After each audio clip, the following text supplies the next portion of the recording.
तो दोस्तों, आज की इस वीडियो में हम लोग बात करने वाले हैं MHI-102 के एक बहुत ही महत्वपूर्ण प्रश्न के बारे में।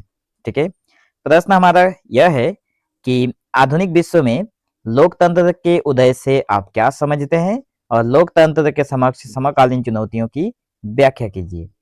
प्रश्न बहुत ही शानदार है और इसका उत्तर हम लोग भी इसका आंसर हम लोग भी क्या करेंगे, बहुत ही अच्छे तरीके से लिखेंगे। ठीक है, बहुत ही शानदार तरीके से हम लोग इसका आंसर भी लिखेंगे। लेकिन सबसे पहले हम लोग, आप लोगों को पता है कि अगर आप लोगों ने हमारा प्रीवियस ईयर का कोई भी अगर वीडियो देखा है तो आप लोगों को पता है कि हम लोग सबसे पहले जिस तरह से एग्जाम में क्वेश्चन का आंसर लिखा जाता है बिल्कुल वैसा ही आंसर लिखते हैं। तो सबसे पहले हम लोग भूमिका की बात करेंगे और भूमिका के अंतर हम लोग लिखेंगे अंतर्गत कि आधुनिक विश्व में लोकतंत्र का मतलब सिर्फ चुनाव, संसद या सरकार से नहीं है। मतलब आज का जो हमारा विश्व है, जो संसार है, जो दुनिया है, ठीक है, इसमें लोकतंत्र जो शब्द है वो केवल चुनाव होना, संसद में बैठना, सरकार से तक सीमित नहीं है। लोकतंत्र एक बहुत ही लंबी ऐतिहासिक प्रक्रिया का नतीजा रहा है जो आर्थिक बदलावों, सामाजिक संघर्षों और नए राजनीतिक विचारों के साथ विकसित हुई है। लोकतंत्र जो आर्थिक बदलाव हुआ है हमारे देश में, समाज मतलब हमारे देश में ही नहीं बल्कि पूरी दुनिया में सामाजिक संघर्ष हुआ है और नए राजनीतिक विचार हमारे मस्तिष्क में उपजे हैं। तो 19वीं और 20वीं सदी में लोकतंत्र जिस रूप में सामने आया था उसकी जड़ें औद्योगिक क्रांति थी, अमेरिकी और फ्रांसीसी क्रांतियों तथा उदारवादी विचारधारा में छिपी हैं। तो लोकतंत्र का मूल विचार यह है कि सत्ता जो है जनता से निकलती है। मतलब जो भी सत्ता निकलती है वो कहाँ से निकलती है? जनता से निकलती है और जनता के लिए ही होती है। लेकिन आज के समय में लोकतंत्र को कई गंभीर चुनौतियों का सामना भी करना पड़ रहा है। ठीक है, तो हमारा जो क्वेश्चन पूछा गया है कि आधुनिक इस विश्व में लोकतंत्र का उदय कैसे हुआ या फिर क्या है, जो यहाँ पे क्वेश्चन है कि आधुनिक विश्व में लोकतंत्र के उदय से आप क्या समझते हैं। तो सबसे पहले हम लोग इसको देखेंगे, उसके बाद लोकतंत्र के समक्ष समकालीन चुनौतियां कौन कौन सी हैं उसको भी देख लेंगे। तो देखिए, आधुनिक विश्व में लोकतंत्र का उदय, जिसमें हम लोग पहला बिंदु लिखेंगे कि लोकतंत्र का जन्म अचानक तो नहीं हुआ। ठीक है, लोकतंत्र का जन्म तब हुआ कैसे? उदय का मतलब सृष्टि होना। ठीक है, तो देखिए, लोकतंत्र किसी एक दिन पैदा नहीं हुआ, यह धीरे धीरे विकसित हुआ है। जैसे जैसे समाज बदला, उत्पादन बढ़ा, व्यापार फैला और पढ़े लिखे लोगों की संख्या बढ़ी, वैसे वैसे लोगों ने सवाल उठाने शुरू किए। राजा, सवाल किस प्रकार के थे? राजा को जो सवाल है वो कुछ इस प्रकार है कि राजा क्यों राज करे, हमें अधिकार क्यों न मिले। ये सारे के सारे सवाल लोगों ने करना शुरू किया जैसे ही लोगों को पढ़ने लिखने का अवसर मिला। दूसरा नंबर बिंदु क्या है कि ब्रिटेन में लोकतंत्र की शुरुआत कैसे हुई वो देखिए। तो ब्रिटेन को पहला आधुनिक लोकतंत्र माना जाता है। ठीक है, जो ब्रिटेन है, पहला आधुनिक लोकतंत्र की शुरुआत कहाँ पे हुई थी? ब्रिटेन में हुई थी। तो देखिए, 17वीं सदी के गृह युद्ध के बाद राजा की निरंकुश सत्ता खत्म हो गई थी और संसद जो था वो शक्तिशाली बनी थी। हालांकि शुरू में वोट देने का अधिकार जो था वो सिर्फ अमीरों के पास था, लेकिन 19वीं सदी में मजदूर आंदोलनों, मतलब चार्टिस्ट आंदोलन के दबाव से मताधिकार जो था धीरे धीरे फैलता गया और 1948 में जाकर एक व्यक्ति एक मत का सिद्धांत पूरी तरह से लागू हो गया।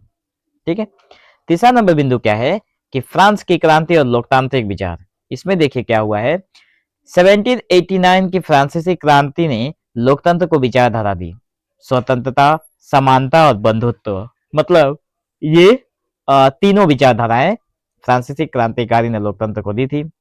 मनुष्य और नागरिकों के अधिकारों की घोषणा ने बताया कि अधिकार जन्म से मिलते हैं। ठीक है, हालांकि फ्रांस में लोकतंत्र कई बार टूटा भी, फिर बना, फिर टूटा, फिर बना, लेकिन इस क्रांति ने पूरी दुनिया को लोकतंत्र की भाषा सिखा दिया था। ठीक है, चौथा नंबर है, चौथा नंबर है अमेरिका और गणतंत्रात्मक लोकतंत्र। देखिए, अमेरिका की स्वतंत्रता घोषणा जो हुई 1776 ने कहा कि सरकार जो है वो जनता की सहमति से बनती है और अगर सरकार अधिकार छीनने लगे तो उसे हटाया भी जा सकता है।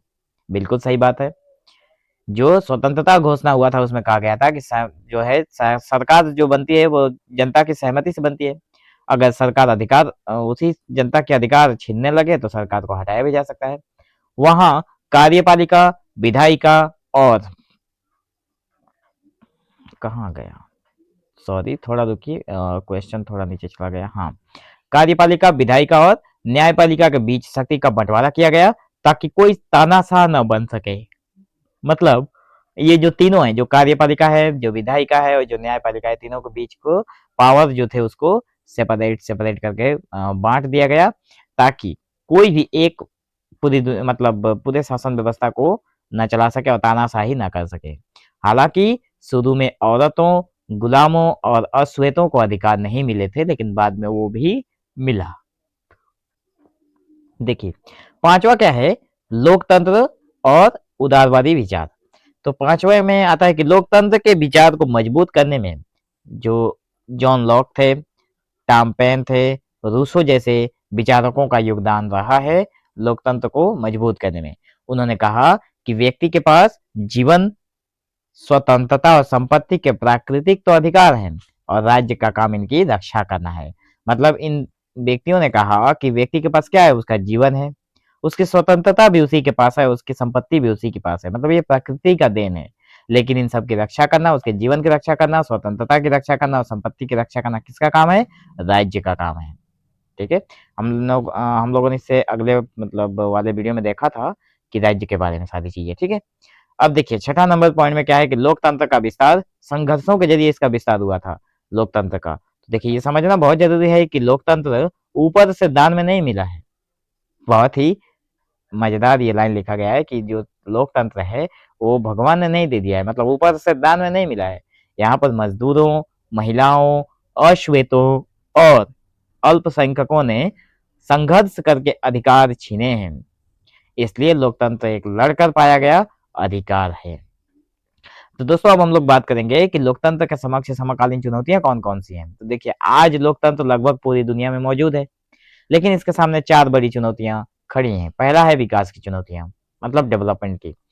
अक्सर कहा जाता है कि लोकतंत्र विकास को धीमा करता है, लेकिन सच्चाई यह है कि लोकतंत्र लोगों को सरकार से सवाल पूछने और जवाब मांगने की ताकत देता है। अक्सर आप लोगों ने सुना होगा कि लोकतंत्र ने विकास को धीमा कर दिया है, लेकिन लोकतंत्र क्या है, लोकतंत्र क्या करता है, लोगों को सवाल पूछने का हक देता है और सरकार को जवाब देने का। ठीक है, अमर्त्य सेन कहते हैं, ठीक है, अमर्त्य सेन, शायद आपने नाम सुना भी होगा। वे कहते हैं कि असली विकास सिर्फ पैसा बढ़ाना नहीं है, बल्कि लोगों की क्षमताओं का विकास है। लोकतंत्र इस मायने में विकास का मजबूत औजार है, वह शर्ते गरीब और कमजोर लोग अपनी आवाज उठा सके। मतलब गरीब और कमजोर लोगों को अपनी आवाज उठाने का साहस कौन देता है, लोकतंत्र देता है। ठीक है, दूसरा नंबर क्या है इसमें से, मतलब आठवां नंबर बिंदु, लेकिन चुनौती में नंबर दूसरा है विविधता की चुनौती। देखिए आज जो समाज है वो बहुत सांस्कृतिक है, अलग अलग भाषा है, धर्म है, जाति और पहचान वाले लोग साथ रहते हैं। मतलब सभी के सभी लोग, अलग अलग धर्म, अलग अलग जाति, अलग अलग भाषा, अलग अलग पहचान वाले लोग एक साथ रहते हैं। लोकतंत्र सबको बराबर भी मानता है, लेकिन व्यवहार में अल्पसंख्यकों को भेदभाव झेलना भी पड़ता है। जो व्यवहार जब किया जाता है तो जो अल्पसंख्यक व्यक्ति हैं उनके साथ भेदभाव भी किया जाता है। तो केवल कानूनी समानता काफी नहीं होती, इसलिए आज मांग उठ रही है कि लोकतंत्र को सांस्कृतिक बहुलता को भी स्वीकार करना चाहिए। और तीसरा नंबर है लिंग भेद की चुनौती, जो कि हमारे चुनौती में तीसरा नंबर पर आता है। औरतों को लोकतांत्रिक अधिकार बहुत देर से मिले हैं।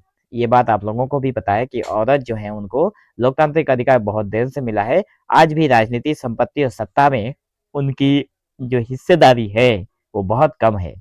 नारीवादियों ने बताया कि लोकतंत्र सिर्फ पुरुषों के लिए नहीं होना चाहिए, उन्होंने लड़कर महिलाओं के लिए भी यहाँ पर लोकतंत्र के अधिकार दिलाए हैं, जो कि लिंग भेद की चुनौती में अंतर्गत आता है। इसलिए आरक्षण, कोटा और प्रतिनिधित्व की मांगे सामने आई, तो यह चुनौती लोकतंत्र को और गहरा बनाती है। 10वां नंबर और लास्ट आखिरी जो चौथा नंबर बिंदु है इसका चुनौती का, वह है भूमंडलीकरण यानी वैश्वीकरण की चुनौती, मतलब पूरी दुनिया में फैलाना। तो आज फैसले सिर्फ देश के भीतर नहीं होते हैं, बल्कि IMF, WTO जैसी वैश्विक संस्थाएं देशों की नीतियों को प्रभावित करती हैं। लेकिन ये संस्थाएं जनता के प्रति जवाबदेह नहीं है, लेकिन ये जो संस्थाएं हैं वो जनता के प्रति जवाबदेह नहीं है, इससे राष्ट्रीय लोकतंत्र कमजोर होता है। हालांकि इंटरनेट और वैश्विक नागरिक समाज ने लोगों को जोड़ने का नया रास्ता भी खोला है। ठीक है, इसलिए निष्कर्ष के तौर पर हम लोग कह सकते हैं कि इस प्रकार आधुनिक विश्व में लोकतंत्र का उदय सामाजिक संघर्षों, आर्थिक बदलावों और वैचारिक आंदोलनों का परिणाम है। तो लोकतंत्र ने लोगों को बोलने, चुनने और बदलने की शक्ति दी है, लेकिन चुनने मतलब यहाँ पर व्यक्ति को चुनने का, ठीक है, मतदान के द्वारा अपनी मत के द्वारा, ठीक है। तो आज लोकतंत्र को विकास, विविधता, लैंगिक समानता, वैश्विकीकरण जैसे गंभीर चुनौतियों का सामना करना पड़ रहा है। लोकतंत्र कोई स्थिर व्यवस्था नहीं है, बल्कि लगातार सुधार और संघर्ष की प्रक्रिया रही है। यदि लोकतंत्र को जीवित रखना है तो उसे अधिक समावेशी, न्यायपूर्ण और जवाबदेही बनाना ही होगा। तो दोस्तों, मैं आशा करता हूँ कि आप लोगों को ये वीडियो समझ में आया होगा और इस प्रश्न का उत्तर, ठीक है। तो अगर इस प्रश्न का उत्तर आप लोगों को समझ में आया है तो अपने दोस्तों के पास शेयर जरूर करें, और हाँ, चैनल के साथ जरूर बने रहें ताकि आने वाले हर वीडियो की लेटेस्ट अपडेट आप लोगों तक जरूर पहुंचे, ठीक है। तो मिलेंगे हम लोग एक नए वीडियो में, तब तक के लिए धन्यवाद।